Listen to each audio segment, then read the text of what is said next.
Hi po, kamusta po ang lahat? At dahil may nagbigay ng 2 avocado sa akin, naisipan kong gumawa ng avocado float. So, may isa akong latang condensed milk, yung malaki. Tapos, 2 cream, pwedeng all-purpose cream, any brand. Pero, dapat 2 ang gamitin nyo kasi pag isa ay masyado namang matamis. Pero, depende rin yan sa inyo. Tapos, i-mixer natin. Kung walang hand mixer ay pwede namang hand mixer. Pwede yan basta't matyaga lang kayo. I-mix lang natin hanggang sa mag-double ang kanyang size. Okay, mix. And shout out sa lahat. Ang ganda ng avocado guys kasi akala mo matigas siya pero hindi siya matigas. Tamang-tama lang siya. Tapos, ang smooth ng kanyang texture. At wala siyang mga itim-itim o himulmol. So, bigay lang yan ng aking, yung anak ng boss ko, bigay niya yan sa akin. Tapos, yan.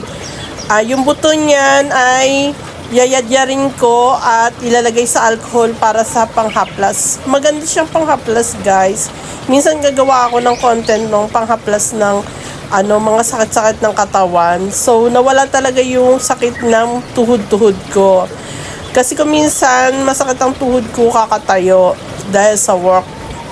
So, ayan, i-mix lang natin. Gusto ko, kaya malalaki ang hiwa niyan kasi pag minixer pa natin yan, ay liliit pa yan. So, madudurog pa siya. Pero marami rin namang natirang medyo buo-buo pa. So, gusto ko yung ganyang gusto ko yung ganyan, yung may makakain pa akong avocado. Tapos, mayroon akong graham crackers. Ayan. So, inilagay ko na nga yan dyan. Tapos, nilagyan ko ng graham sa baba. Tapos, nilagyan natin ng ating mixture, avocado mixture sa taas. Tapos, graham uli. Ayan. So, bahala na kayo sa graham na gusto nyo guys. Ayan.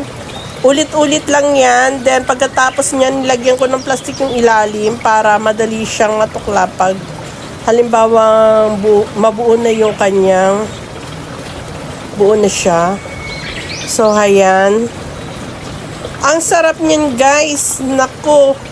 Pag natikman nyo yan ay uulit-ulitin nyo siya. So, ayan, malapit na matapos. I-rep na natin. Pag ni-rep na natin sa freezer, kinabukasan ganyan nakatigas yan.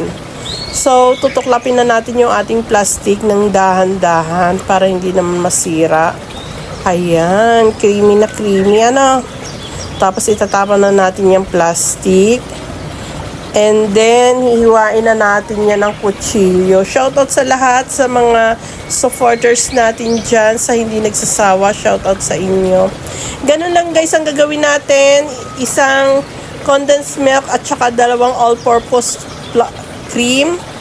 Pwedeng yung cream sa lata, pwede rin yun. Yun ang gamit ko yung sa lata. Pero pag sa atin ay may all-purpose cream ay medyo mura, affordable. So, kapag nandito kasi sa ibang bansa, mahal talaga yun. Kaya ang binibili namin ay syempre yung kanilang brand, yung local brand nila.